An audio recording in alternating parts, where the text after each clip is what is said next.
Rapar police સ્ટેશનમાં ગત તારીખ 10મી જુલાઈના રોજ ગુનો નોંધાયો હતો. પોક્સો અને અપહરણનો, જેના 2 આરોપી રાજસ્થાન અને હરિયાણાથી પકડી પાડી પોલીસે ધોરણસરની કાર્યવાહી હાથ ધરી છે.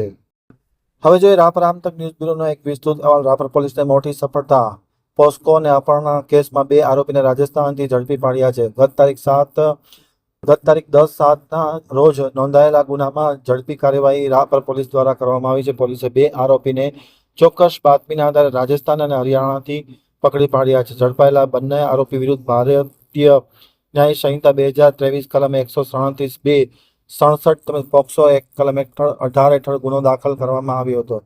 ગંભીર કેસમાં રાપર પોલીસ સ્ટેશનના પોલીસ ઇન્સ્પેક્ટર R.L. ખટાણા દ્વારા અલગ ટીમ બનાવી અને બંને આરોપીને રાજસ્થાન તથા હરિયાણાથી પકડી પાડી ધોરણસરની કાર્યવાહી હાથ ધરી છે. તપાસ દરમિયાન આરોપી સુનિલ સતીર ઓડને રાજસ્થાનના સિરોહી વિસ્તારમાંથી પકડી પાડવામાં આવ્યો છે.